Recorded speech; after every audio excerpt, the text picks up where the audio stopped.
मेरे अजीज दोस्तों और बुजुर्गों, अब यहां बीजेपी का रिकॉर्ड महाराष्ट्र में आप देख लिए। औरंगाबाद में पर कैपिटा महाराष्ट्र में इनकम कितना है? जो औरंगाबाद जिले का जो पर कैपिटा इनकम है वो रियासत के पर कैपिटा इनकम से कम है।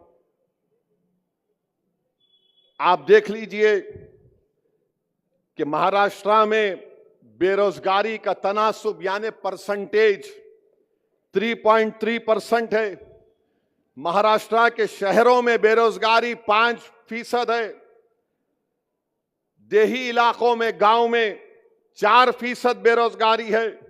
बल्कि आईएलओ का एक सर्वे कहता है कि महाराष्ट्र में 15% बेरोजगारी है। और फिर आप देखते हैं कि इस शहर से कितनी नाइंसाफी उद्धव ठाकरे ने भी और शिंदे और मोदी ने की। उन्होंने ऐलान किया था कि 2023 में एक टेक्सटाइल पार्क बनाया जाएगा यहां पर, मगर टेक्सटाइल पार्क को लेकर चले गए अमरावती। महाराष्ट्र एक जमाने में इंडस्ट्रियल स्टेट था। यहां के तमाम इंडस्ट्रीज गुजरात को चले जा रहे हैं।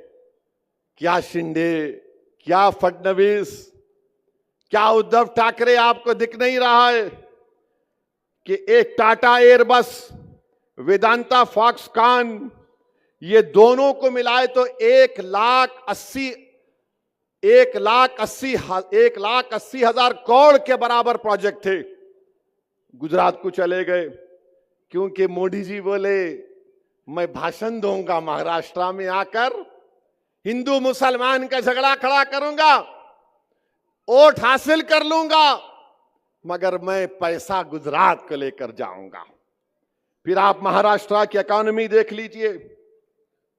2014-19 में 6% ग्रोथ थी। 2019 और 24 में सिर्फ 4.5%। इस साल इकोनॉमी सिर्फ 5.6, मगर आप इन्फ्लेशन को अगर आप ले लिए तो 0.4% बढ़ा। आज भारत के प्रधानमंत्री जनाब नरेंद्र मोदी बड़ा भाषण दिए, उस पर भी आता हूं जरा उस पर। महाराष्ट्र में 2023 में 2,850 किसानों ने खुदकुशी कर ली। मैं नरेंद्र मोदी से, अमित शाह से, शिंदे से, फडणवीस से कह रहा हूं, तुम एक खुदकुशी करने वाले किसान के घर को क्यों नहीं गए? तुम बड़े बड़े भाषण देते हो, लंबी लंबी झूठ बोलते हो। महाराष्ट्र में 2023 में 2,850 किसानों ने खुदकुशी कर ली। खुद इस डिवीजन में इस साल 2024 के 6 महीने में 430 किसानों ने खुदकुशी कर ली।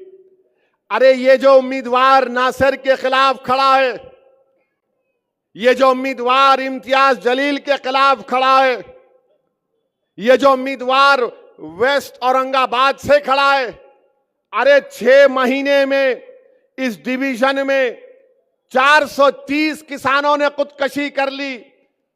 अगर वो किसान जो खुदकुशी किया तुम्हारा भाई, तुम्हारा रिश्तेदार होता तो तुम्हारे दिल पर क्या गुजरती? तुमको क्या मोहब्बत किसानों से? फिर आप देख लो महाराष्ट्र में, एक जमाने में महाराष्ट्र में एग्रीकल्चर प्रोडक्टिविटी बड़ी हाई होती थी, ज्यादा होती थी। अब महाराष्ट्र में चावल, वीट, धान, ये सब खाली 1/3 हो गई। आंध्रा, हरियाणा, तेलंगाना इससे ज्यादा पैदा करता है। अब बोलो मोदी, बोलो शिंदे, बोलो फडणवीस इस बारे में नहीं बोलेंगे। फिर महाराष्ट्र में जो जमीन है, जो जिरात की फार्म साइज है बहुत छोटा है। 73% लैंड होल्डिंग जो 1 हेक्टर पर है, 1 हेक्टर पर है। फिर आप देखिए मोदी आकर बड़ा बड़ा भाषण देकर गए। महाराष्ट्र में 2023 में सबसे ज्यादा हेट स्पीचेस महाराष्ट्र में हुए। फिर महाराष्ट्र में सबसे ज्यादा लोग दंगों में पकड़े गए 2022 में। महाराष्ट्र का बजट आप देख लो, एग्रीकल्चर में 15% कम कर दिया गया, सेहत और फैमिली वेलफेयर में 9% कम कर दिया गया, शहरी विकास अर्बन डेवलपमेंट में 27% कम कर दिया गया। और उसका नतीजा क्या निकला कि यहां पर पीने का पानी नहीं है औरंगाबाद। मोदी जी आएंगे औरंगाबाद को तो नरेंद्र मोदी अपने हेलीकॉप्टर को जहां ये कचरा डाल रहे ना वहां उतारना, तुम वहां अपने हेलीकॉप्टर को उतार के बगैर नाक को हाथ लगाए मोदी जी आप आना यहां पे। यहां बैठे तो बो आ रही है और बोल रहे हम सब चीज कर दिए, हम आसमान से तारे तोड़ के लाए, कुछ नहीं हुआ। फिर आप देखिए SC ST OBC माइनॉरिटी के बजट को कम कर दिया गया। और आपको मालूम हर साल महाराष्ट्र में करीब 60,000 करोड़ रुपए खाली इंटरेस्ट पर जो पैसा दिया जाता है वो महाराष्ट्र की सरकार देती है। जो कर्जा लिया गया करीब 60,000 करोड़ सालाना दिए जाते हैं।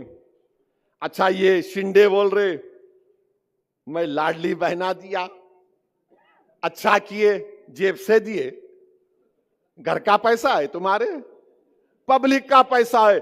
जिसको मिला बहुत अच्छा है, जिसको मिला मिलके भी आप किसको बटन दबाएंगे? हमारी मां और बहनें भी ऊपर बैठी हुई हैं। अगर आपको मिले 1500 रुपये तो बोलना thank you but we'll vote for MIM only.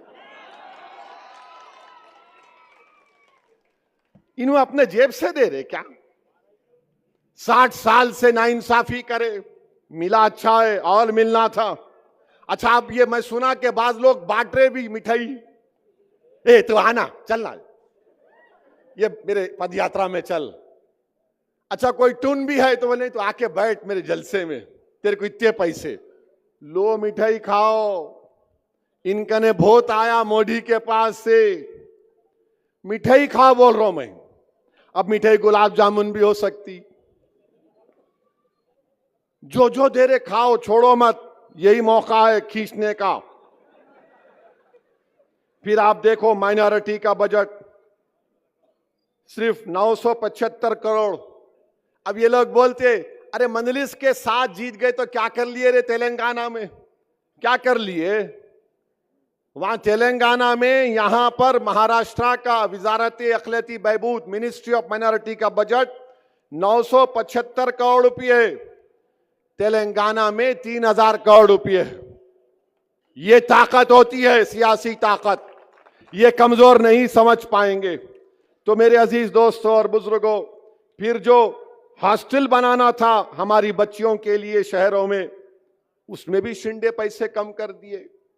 तो ये महाराष्ट्र में हो रहा है। अच्छा मेरे अजीज दोस्तों और बुजुर्गों, आप जानते हैं कि इस शहर में कोई काम नहीं हुआ। 22 साल MP थे खैरे साहब, कुछ नहीं करते थे। और फिर इम्तियाज जलील को हराने में सबसे बड़ा रोल ये जो अपने आप को सेक्युलर बोलते हैं उन लोगों का रहा। वोट कितना लिए वो लोग? ये वायरस फैलाने वाले आए थे उस वक्त भी, अरे इन्हें एक जीता तो क्या होता। मेरे भाई, मैं आपको बताना चाह रहा हूं कि अगर आज इम्तियाज जलील मेरे साथ भारत की पार्लियामेंट में होता तो वक्फ बिल को पास करने में मोदी को बड़ी मुश्किल पेश आती। अगर अख्तरुल ईमान कामयाब हो जाते किशनगंज से तो वक्फ बिल लाया नहीं जाता था पार्लियामेंट में। मैं आपसे हाथ जोड़ के अपील कर रहा हूं कि मुझे आपने अकेला कर दिया भारत की लोकसभा में, मगर खुदा के लिए महाराष्ट्र की विधानसभा में आपको नासिर सिद्दीकी को और इम्तियाज जलील को यहां से कामयाब करके भिजाना है। ठीक है, मैं अकेला पहले भी था, अल्लाह ने मेरी मदद की और आज भी अल्लाह इंशाअल्लाह आपकी दुआओं के तौफील मदद करता रहेगा। मगर मेरे भाई, जमात की आवाज आपके शहर की आवाज कौन हो सकता, मेरे को बताओ? जो कचरे का ढेर लगा दिया रसूल में, जो पीने के पानी के लिए वो लोगों को तरसाते हैं, जो हम महले जात में गंदगी को फैला दिया गया। इम्तियाज जलील कोर्ट को गया दवाखानों में भर्ती करने के लिए, कामयाब हुआ। इम्तियाज जलील औरंगाबाद के गरीबों के पीएमएवाई के घरों के लिए कोर्ट को गया। क्या मुसलमानों के लिए गया? नहीं, औरंगाबाद के गरीबों के लिए इम्तियाज जलील गया था। ये लोग आपके सामने कुछ नहीं करेंगे। फिर मेरे अजीज दोस्तों और बुजुर्गों, 20 साल के बाद एक एमपी जीत कर आया। इन तमाम कमजोरों ने मिलकर इम्तियाज जलील को शिकस्त दी। इनका एक ही मकसद है, नासिर नहीं जीतना, इम्तियाज नहीं जीतना, कोई और जीत जाए। मेरे भाई याद रखो, महाराष्ट्र की विधानसभा में आपकी आवाज नासिर सिद्दीकी हो सकता है, कोई और नहीं हो सकता है। इससे इम्तियाज जलील कामयाब होगा तो गरीबों की आवाज इम्तियाज जलील होगा। फिर आप देखते हैं कि भारत के प्राइम मिनिस्टर ने आज बोला, मोदी ने बोला, एक है तो सेफ है, एक है तो सेफ है। ये मीडिया वाले मेरे पीछे आ गए दोपहर में, इन भाई देखो जिनके सर पे कम बाल है मगर अपने भाई है। आई लव यू, मैं पूरों से मोहब्बत करता हूं। तो उन्होंने बोले, अरे बोलो ना भाई, उन्होंने बोले। मैं बोला शाम में, इस उम्मीद पर बोल रहा हूं कि बाद में नान खलिया आप खिलाएंगे मेरे को। मोदी बोले एक है तो सेफ है। अब इसका जवाब क्या है मजलिस की तरफ से, असदुद्दीन ओवैसी की तरफ से? मोदी जी सुनो, अनेक है तो अखंड है। मोदी क्या बोल रहे? एक है तो सेफ है। मजलिस क्या बोल रही? मोदी अनेक है तो अखंड है। भारत में अनेक लोग हैं, मराठा है, दलित है, मुसलमान है, क्रिश्चियन है, ईसाई है, ओबीसी है, तमिलियन है, पंजाबी है, तेलंगाना का है, तेलुगु बोलने वाला है, अरे अनेक है। तो भारत अखंड है। मोदी क्या बोल रहे? एक हो जाओ। कैसा होंगे बाबा? कोई अपने कल्चर को छोड़ेगा, कोई अपनी गुजराती तहजीब को छोड़ेगा। तो मोदी चाहते क्या है कि सब भारत की डाइवर्सिटी खत्म हो जाए। ये एक का मतलब ये है। मजलिस क्या बोल रही? हम अनेक हैं तो अखंड हैं। मोदी एक करना चाहते हैं, आरएसएस एक करना चाहती है। और मैं मोदी को जवाब दे रहा हूं, इंसाफ है तो इंडिया सेफ है, इंसाफ है तो इंडिया सेफ है, संविधान है तो सम्मान है, अंबेडकर जिंदा है तो गोडसे मुर्दा है। और फिर मोदी बोले एक है तो सेफ है। जितने छत्रपति शिवाजी महाराज को सच्चे मानने वाले हैं तो मोहब्बत है, तो मोहब्बत है। और मोदी बोल रहे एक है तो सेफ है। तो मोदी क्या कर रहे महाराष्ट्र के चुनाव में? मोदी एक काम कर रहे हैं कि मराठा वर्सेस ओबीसी कर रहे हैं।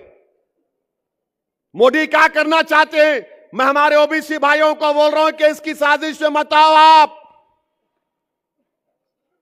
ये एक की बात कर रहा है, हम अनेक की बात कर रहे हैं। ये लड़ाना चाहते हैं, एक के नाम पर सबको लड़ाना चाहते हैं।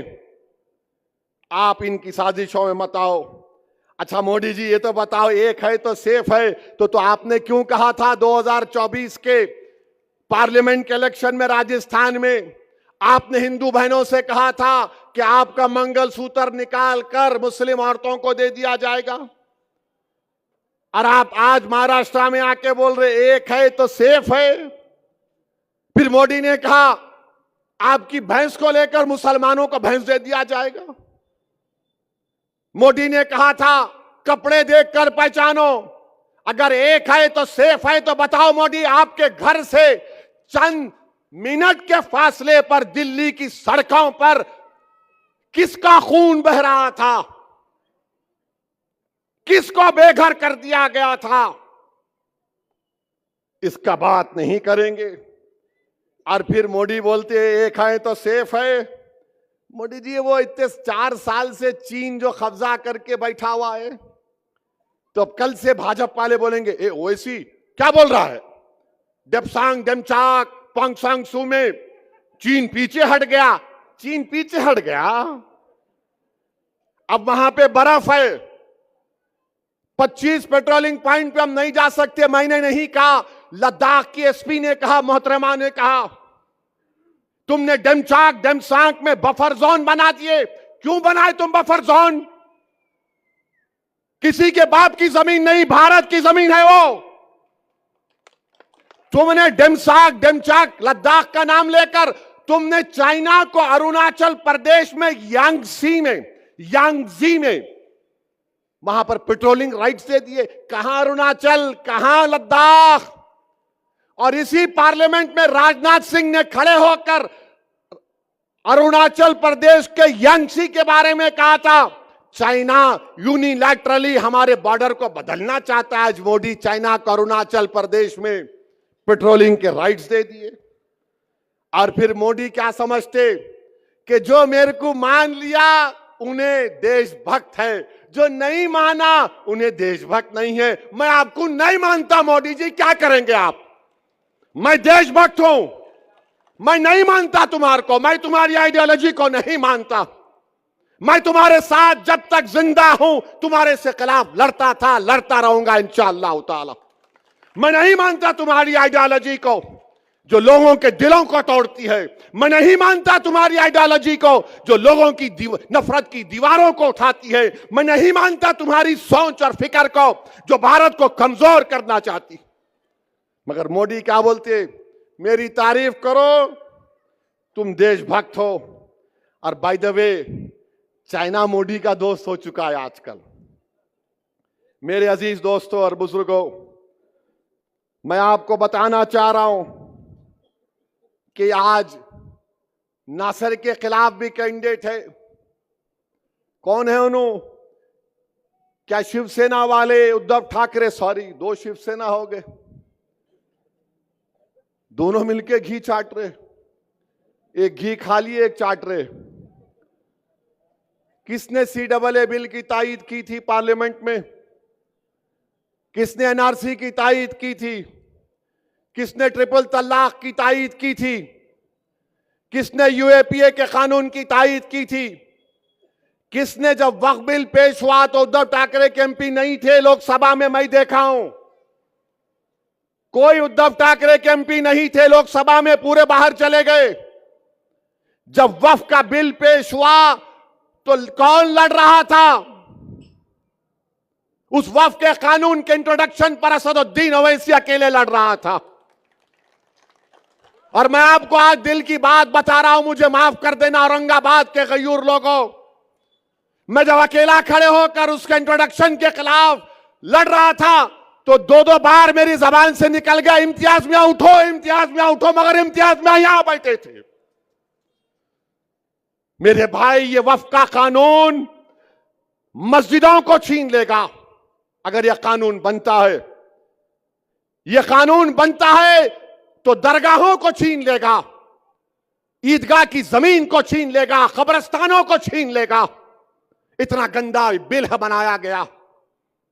बताओ, अगर तुम्हारी आवाज होती भारत की पार्लियामेंट में, इम्तियाज अख्तर अली मान अगर कामयाब हो जाते, किसका फायदा होता? आपका होता, संविधान का होता, जमहूरियत का होता। मगर ये कोविड का वायरस फैलाने वाले हमारी सफों में निफाक पैदा कर दिए। इस तरह का वक्फ का बिल पेश किया गया भारत की पार्लियामेंट में। मेरे अजीज दोस्तों और बुजुर्गों, इस कानून के खिलाफ हमको और आपको खड़े होना है। और मुझे यकीन है कि अगर ये बिल हुकूमत नरेंद्र मोदी लेकर आएगी तो एक बात तो यकीन के साथ कहूंगा मैं, जो एहतजाज CAA में हुआ उससे डबल एहतजाज पूरे भारत में होगा। सुन लो नरेंद्र मोदी, इंशाअल्लाह ताला। ये बिल को हम नहीं मानते। ये बिल हमारी मस्जिदों को छीनना चाहेगा। अगर ये महाराष्ट्र में कौन विधानसभा में खड़े होकर ये 100 लोग बोलेंगे? अगर ये कानून की तस्दीक कराने के लिए इस कानून के खिलाफ अगर कोई आवाज उठाएगा तो ये लोग उठाएंगे। ये उद्धव ठाकरे, शिंदे, बीजेपी, इनके पैसों पर बिकने वाले लोग जो जमीर बेच रहे हैं, अरे तुम औरंगाबाद को कमजोर कर रहे हो। कौन उसके खिलाफ महाराष्ट्र की विधानसभा में आवाज उठाएगा? नासिर सिद्दीकी खड़ा हो जाएगा, इम्तियाज जलील खड़ा हो जाएगा, फारूक शाह खड़ा हो जाएगा, मुफ्ती इस्माइल खड़े हो जाएंगे, वारिस पठान खड़ा हो जाएगा, फैयाज खड़ा हो जाएगा। मेरे भाई, आवाज की जरूरत है, लड़ने वालों की जरूरत है। आपको फर्क महसूस करना है, एक लड़ने वाले की तरफ से और एक गाणे वाले की तरफ से। ये छत्रपती शिवरायांचं देव, देश आणि धर्माचा मंत्र काय असतो ते या संभाजीनगरला दाखवून देण्याची वेळ आहे। खरं म्हणजे संभाजीनगरचं चित्र महायुतीच्या सरकारने त्या ठिकाणी बदललं। आताच या आमचे अतुल सावेजी सांगत होते, मामा भुमरे सांगत होते, संभाजीनगरमध्ये पिण्याच्या पाण्याची भीषण समस्या होती। 8 दिवसामध्ये 1600 कोटी रुपयाची पिण्याच्या पाण्याची योजना आम्ही मंजूर केली। दुर्दैव बघा, आम्ही निर्णय केला होता महानगरपालिकेजवळ भरण्याकरता 600 कोटी रुपये नाहीत, त्यामुळे हे 600 कोटी रुपये देखील राज्य शासन देईल। पण दुर्दैवाने मध्यंतरीच्या काळामध्ये महाविकास आघाडीचं सरकार आलं आणि महाविकास आघाडीच्या सरकारने निर्णय केला हे 600 कोटी रुपये महानगरपालिकेने भरावे आणि त्या निर्णयामुळे या पिण्याच्या पाण्याच्या योजनेचं काम पुन्हा थांबलं। पण आपल्या आशीर्वादाने या ठिकाणी पुन्हा एकदा आपल्या महायुतीचं सरकार आलं। श्रद्धेय बाळासाहेबांचा सच्चा शिवसैनिक एकनाथराव शिंदे हे या ठिकाणी मुख्यमंत्री झाले आणि पुन्हा आम्ही निर्णय केला, नथिंग डुईंग, महानगरपालिकेकडनं फुटकी कवडी घ्यायची नाही, पूर्ण 1600 कोटी रुपये महाराष्ट्राचं सरकार देईल। ते पैसे दिले आणि या पिण्याच्या पाण्याच्या योजनेचं काम सुरू झालं। येत्या 3 महिन्यामध्ये संभाजीनगर पिण्याच्या पाण्याच्या दुष्काळातनं पाणीदार होणार आहे आणि प्रत्येकाच्या घरी मुबलक पाणी येणार आहे, हे आपण करून दाखवलं। आज इथल्या कचऱ्याची समस्या असेल, या ठिकाणी सीवर लाईनची समस्या असेल, रस्त्यांची समस्या असेल, प्रत्येक गोष्टी करता महायुतीच्या सरकारने संभाजीनगरला एक महत्त्वाचा दर्जा दिला। आणि सगळ्यात महत्त्वाचं काय, आपण समृद्धी महामार्ग तयार केला। आपल्यापैकी अनेकांच्या लक्षात असेल, समृद्धी महामार्ग झाला आणि DMIC शेंद्रा बिडकीन MIDC ज्यावेळेस तयार करत होतो, याच संभाजीनगरमध्ये मी सांगितलं होतं महाराष्ट्रातलं पुढचं उद्योग केंद्र हे पुणे असणार नाही, ते मुंबई असणार नाही, ते पुढचं उद्योग केंद्र हे संभाजीनगर असेल। संभाजीनगर आणि जालन्याचं जे मॅग्नेट आपण तयार केलेलं आहे, 4 वर्षापूर्वी बोललो, अनेकांना वाटलं केवळ भाषण आहे, पण आज परिस्थिती बघा, देशातल्या सगळ्या प्रमुख कंपन्या या संभाजीनगरमध्ये आम्ही आणल्या। JSW आणली, एथर एनर्जी आणली, पिरामल आणली, रुब्रिझॉल आणली आणि सगळ्यात महत्त्वाचं टोयोटा किर्लोस्कर देखील याच संभाजीनगरमध्ये आणली। आता तर परिस्थिती अशी आहे, महाराष्ट्रात उद्योजक आम्ही आणला आणि त्याला जर आम्ही या शेंद्रा बिडकींच्या आपल्या MIDC मध्ये नेलं, तो दुसरीकडे जायलाच तयार होत नाही। तिथे आला की इथेच जमीन द्या म्हणतो। आता जमिनी संपल्यात, नव्याने जमिनी एक्वायर कराव्या लागणार आहेत. इतक्या मोठ्या प्रमाणात औद्योगिकरण झालं. खऱ्या अर्थानं आमच्या तरुणाईच्या हाताला काम आज या माध्यमातून मिळत आहे. हजारो लोकांचा रोजगार आज या ठिकाणी आपण तयार करतोय. एकट्या संभाजीनगरमध्ये किंवा या सगळ्या आपल्या परिसरामध्ये झालेली गुंतवणूक 73,000 कोटी रुपयाची गुंतवणूक आहे. आणि मी तुम्हाला सांगतो, आमच्याशी ज्यांची चर्चा चालली आहे, पुन्हा तुम्ही सरकार आणल्यानंतर त्यांनाही मान्यता मिळेल. 1,00,000 कोटीपेक्षा जास्त गुंतवणूक या संभाजीनगरमध्ये झालेली आपल्याला पाहायला मिळेल. संभाजीनगरचा चेहरा मोहरा बदललेला आपण पाहतोय. ऑरिक सिटी आपण तयार केली. या ठिकाणी आमचं विमानतळ आहे. या विमानतळाला आंतरराष्ट्रीय दर्जा द्यायचा असेल तर त्या ठिकाणी जमीन अधिग्रहण करून आपली धावपट्टी वाढवायची आवश्यकता होती. एका झटक्यामध्ये 740 कोटी रुपये कराड साहेब आपण या ठिकाणी दिले. ॲक्विजिशनचं काम झालं. लवकरच विस्तारीकरण होईल आणि जगातल्या सगळ्या देशातनं आमच्या संभाजीनगरला थेट विमानं येऊ शकतील. ही व्यवस्था संभाजीनगरच्या एअरपोर्टची आपण केली आहे. आज समृद्धी महामार्गाने जी कनेक्टिव्हिटी दिली आहे, या माध्यमातनं एक मोठं परिवर्तन होत आहे. या मराठवाड्यामध्ये मी सांगितलं होतं, मराठवाड्याच्या या पिढीने दुष्काळ पाहिला, पुढच्या पिढीला मी दुष्काळ पाहू देणार नाही. समुद्रामध्ये वाहून जाणारं पाणी या ठिकाणी गोदावरीच्या खोऱ्यामध्ये आणून मराठवाड्याला कायम दुष्काळ मुक्त आम्ही करू. मला सांगताना आनंद वाटतो, सगळ्या मंजुऱ्या केल्या आणि त्याचं निविदा देखील आम्ही काढली. पुढच्या काळामध्ये 54 TMC पाणी पश्चिमी वाहिन्यांचं जे समुद्रामध्ये वाहून जातं ते पाणी गोदावरीच्या खोऱ्यामध्ये येईल आणि मराठवाड्याचा दुष्काळ हा भूतकाळ असेल. पाणीदार मराठवाडा तयार करण्याचं काम हे या ठिकाणी आम्ही करणार आहोत. आज आपण पाहू शकतो, या संभाजीनगरमध्ये नवीन क्रीडा विद्यापीठ तयार करण्याचा निर्णय आपण घेतला आणि गरवारे स्टेडियमच्या ठिकाणी आमच्या अतुल सावेंच्या प्रयत्नातून आंतरराष्ट्रीय दर्जाचं स्टेडियम हे संभाजीनगरला तयार होत आहे. रस्त्यांसाठी 350 कोटी, स्मार्ट सिटी करता 300 कोटी, कचऱ्या करता 300 कोटी. अतुल सावेजी, आपण ज्या ज्या वेळी पैसे मागितले, शिरसाटजी आपण ज्या ज्या वेळी पैसे मागितले, जयस्वालजी आपण ज्या ज्या वेळा पैसा मागितले, कधीही आम्ही हा पैसा कमी पडू दिला नाही. आणि आता तर अत्यंत महत्वाचा निर्णय झाला.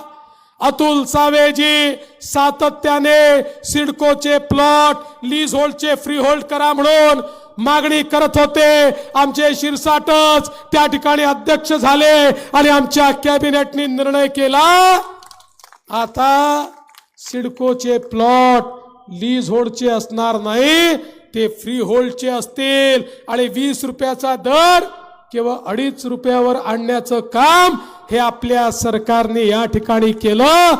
35,000 कुटुंबांना त्यांच्या प्लॉटची मालकी या संभाजीनगरमध्ये आपण देतोय. आज राज्यातलं सरकार विकास करणारं सरकार आहे. समाजातल्या प्रत्येक व्यक्तीला, दीन दलित गोर गरीब आदिवासी शेतकरी शेतमजूर अल्पसंख्याक महिला प्रत्येकाच्या जीवनामध्ये परिवर्तन आम्ही घडवतो. देशाचे प्रधानमंत्री माननीय मोदीजींनी सांगितलं, विकसित भारत तयार करायचा असेल तर या भारताची 50% लोकसंख्या आमच्या ज्या माता भगिनी आहेत यांना सामाजिक आर्थिक परिवर्तनाच्या केंद्रस्थानी आणा. मोदीजींनी बेटी बचाओ बेटी पढाओ पासनं लखपती दीदी पर्यंतचे कार्यक्रम आखले. या महाराष्ट्रामध्ये मोदीजींच्या नेतृत्वात 11 लाख लखपती दीदी आम्ही तयार केल्या. लवकरच 25 लाख करू आणि 1 कोटी महिलांना लखपती दीदी करण्याचा आमचा मानस आहे. म्हणजे ज्यांची वार्षिक स्वतःची कमाई 1 लाख रुपयापेक्षा जास्त असेल अशा लखपती दीदी आम्ही तयार करतो. माननीय मोदीजींकडनं प्रेरणा घेऊन मुख्यमंत्री एकनाथराव शिंदेजींच्या नेतृत्वात या महाराष्ट्रामध्ये महिला केंद्रित आपण धोरण आखलं. लेक लाडकी सारखी योजना आणली, ज्या योजनेच्या अंतर्गत घरामध्ये जर मुलगी जन्माला आली तर मुलीच्या जन्माचं स्वागत झालं पाहिजे. मुलगी जन्माला आली की 5,000 रुपये, ती पहिल्या वर्गात गेली की 5,000 रुपये, ती 4थ्या वर्गात गेली की 7,000 रुपये, ती 11व्या वर्गात गेली की 7,000 रुपये, ती 18 वर्षाची झाली की 75,000 रुपये, असे 1 लाख रुपये त्या परिवाराला आपण देतो आहे. परिवाराला समजलं पाहिजे केवळ मुलगी आपल्या घरी आली नाही, प्रत्यक्ष लक्ष्मी आपल्या घरी आली आहे. अशी लेक लाडकी योजना आपण सुरू केली. आपल्या मुलींकरता उच्च शिक्षण मोफत मिळालं पाहिजे ही योजना आपण आणली. कारण आमच्या लक्षात आलं आपल्या समाजामध्ये शिक्षणाकरता मोठा खर्च येतो. उच्च शिक्षणामध्ये मोठ्या मोठ्या कॉलेजेसमध्ये डॉक्टर व्हायचा आहे, इंजिनियर व्हायचा आहे, MBA व्हायचा आहे, 1 लाख 2 लाख 4 लाख फी भरावी लागते. गरिबाच्या घरी, मध्यमवर्गीयाच्या घरी एक मुलगा असेल, एक मुलगी असेल, आई बाप मुलीला सांगतात, बाई तुला शिकवण्याकरता आमच्याकडे पैसे नाही, जे काही पैसे आहे तुझ्या भावाला शिकवण्यात आम्ही लावतो, तू घरी बस, तुझं लग्नच आम्हाला करायचं आहे. ती मुलगी किती हुशार असली तरी शिक्षणापासून वंचित राहते. आता आम्ही आई बापाला सांगितलं, काळजी करू नका, तुमच्या मुलीला शिकवण्याकरता तुमच्याजवळ पैसे नसतील तर चिंता करू नका. मुलीचे मामा हे मंत्रालयामध्ये बसले आहेत, ते मुलीच्या शिक्षणाचा खर्च करतील. 1 लाख 2 लाख 4 लाख कितीही फी असली तरी आमच्या मुलींच्या शिक्षणाचा खर्च आपलं सरकार या ठिकाणी करताय. एवढंच नाही, आपण महिलांकरता STच्या प्रवासामध्ये तिकिटामध्ये 50% सूट दिली. आता अर्ध्याच तिकिटात महिलांना प्रवास करता येतो. योजना घोषित केली. भुमरे मामा आमच्याकडे STचे लोक आले, म्हणाले योजना बंद करून टाका. म्हटलं का बरं? म्हणाले STचं दिवाळा निघेल, आधीच आम्ही नुकसानीत आहोत. आम्ही म्हटलं काळजी करू नका, आम्ही वाटल्यास मदत करू, पण आमच्या महिलांना अर्ध्या तिकिटात प्रवास आम्हाला द्यायचा आहे. 1 महिन्यापूर्वी तेच STचे अधिकारी मुख्यमंत्र्यांकडे आणि माझ्याकडे आले आणि म्हणाले साहेब एक विनंती आहे. म्हटलं काय? म्हणाले काही झालं तरी अर्ध्या तिकिटाची योजना रद्द करू नका. अरे म्हटले खास आहे तुमचं, मागे आले म्हणता रद्द करा, आता म्हणता रद्द करू नका. त्यांनी सांगितलं ही योजना सुरू झाल्यापासनं इतक्या महिलांनी प्रवास चालू केला की तोट्यात असलेली आमची ST आता फायद्यामध्ये आलेली आहे. त्यामुळे ही योजना तुम्ही चालूच ठेवा. मग मी देखील थोडी माहिती काढली, चाललं काय आहे. माझ्या लक्षात आलं आमच्या सगळ्या लाडक्या बहिणी आता भाऊजींना सांगतात तुम्ही घरी बसा, तालुक्याला जायचं आहे, जिल्ह्याला जायचं आहे, मीच जाते. तुम्ही गेले तिकीटही दुप्पट लागतं, तिथे गेल्यानंतर पान तंबाखू खर्रा काय काय खाता, व्यसन करता, पैसे बुडवून येता. मी गेली तर पैसे वाचवून येते. आता आमच्या लाडक्या बहिणीच फिरायला लागलेल्या आहेत आणि आमच्या राज्य सरकारला दुवा देत आहेत. आपण एक अजून महत्वाची योजना आणली, लाडकी बहीण योजना.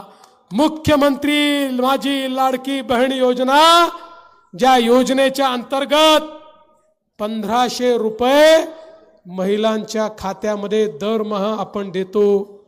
खरं म्हणजे ही योजना जेव्हा आम्ही घोषित केली त्यावेळी काँग्रेसचे, उबाठाचे, शरद पवार गटाचे आमदार आम्हाला हिणवत होते, अशी योजना होऊच शकत नाही, पैसे जाणारच नाही, लाभार्थी होणारच नाही, तुम्ही आमची दिशाभूल करताय. पण मला सांगताना आनंद वाटतो, 2.5 कोटी लाडक्या बहिणींच्या खात्यामध्ये नोव्हेंबर पर्यंतचे सगळे पैसे आपण त्या ठिकाणी टाकून दिले. यांचे थोबाड एवढे एवढे झाले. लाडक्या बहिणींनो, जसे आम्ही तुमचे सख्खे भाऊ आहोत, तुमचे काही सावत्र भाऊ देखील फिरतायत. हे सावत्र भाऊ, उबाठावाले, काँग्रेसवाले, शरद पवार गटाचे सावत्र भाऊ या योजनेच्या विरुद्ध हायकोर्टमध्ये गेले. हायकोर्टात जाऊन याचिका लावली आणि सांगितलं ही लाडकी बहीण योजना म्हणजे पैशाचा चुराडा आहे. ही लाडकी बहीण योजना तुम्ही बंद करा. पण तुमचे सख्खे भाऊ होते. आम्ही हायकोर्टामध्ये आमची भूमिका मांडली आणि माननीय उच्च न्यायालयाने लाडकी बहीण योजना सुरूच राहील अशा प्रकारचा निर्णय त्या ठिकाणी दिला. आता तर पुन्हा आपलं सरकार आल्यानंतर 1500 रुपये नाही 2100 रुपये लाडक्या बहिणींच्या खात्यामध्ये मिळणार आहेत. कारण हे तुमचं सरकार आहे. खरं म्हणजे अनेक गोष्टी मी सांगू शकेल, पण तुम्हाला एवढंच सांगू इच्छितो. आज 2.5 वर्षामध्ये आपल्या सरकारने केलेलं काम तुम्ही बघितलं. 2.5 वर्षामध्ये झालेली प्रगती तुम्ही बघितली. 2.5 वर्षात जर आपण एवढं काम करू शकतो तर पुन्हा महायुतीचं सरकार आल्यानंतर पुढच्या 5 वर्षात काय परिवर्तन होऊ शकतं हे आपल्या सगळ्यांना त्या ठिकाणी समजून येतंय. आज खऱ्या अर्थानं संभाजीनगर पूर्वमधनं अतुल सावे यांच्यासारखा एक अतिशय कार्यक्षम नेता, ज्या नेत्याने एक या ठिकाणी मिशन म्हणून राजकारणामध्ये प्रवेश केला, ते एक अतिशय यशस्वी उद्योजक आहे. राजकारण त्यांचा धंदा नाही आहे, पण या ठिकाणी मोरेश्वर सावेजी यांचा वारसा चालवण्याकरता, हिंदुत्वाचा वारसा चालवण्याकरता त्यांनी राजकारणामध्ये प्रवेश केला आणि आमच्या मंत्रिमंडळामध्ये एक उत्तम मंत्री म्हणून आज ते काम करतायत. आणि ज्या प्रकारे गृहनिर्माण विभागाचं काम त्यांनी केलंय, मी खरोखर त्यांचं मनापासून अभिनंदन करतो. अशा प्रकारचा एक उमेदवार आज आपल्याला भेटलाय.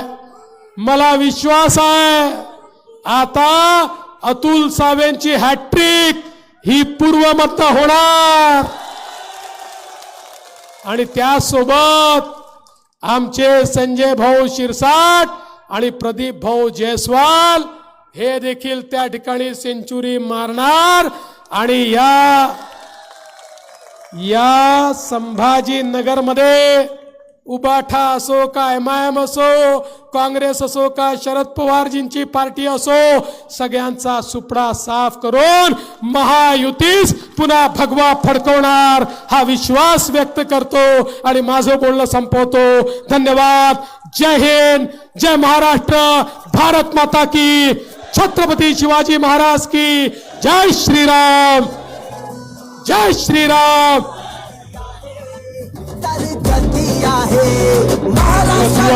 रामचंद्र की जय. या ठिकाणी काही प्रवेश सदाशिव पाटील, प्रवीणजी काथार यांचा प्रवेश होणार आहे. हे सर खाली खाली गेले. आणि या ठिकाणी सोलापूरहून देवेंद्र भंडारे 15 नगरसेवकासोबत त्यांचा प्रवेश होतोय. सिद्धराम अट्टेलुरू, वैष्णोताई अंबादास करंगुळे, सरस्वताई जेम्स जगन, देवेंद्र भंडारे यांच्या सोबतचे 15 नगरसेवकाचा प्रवेश माननीय देवाभाऊ करत आहेत.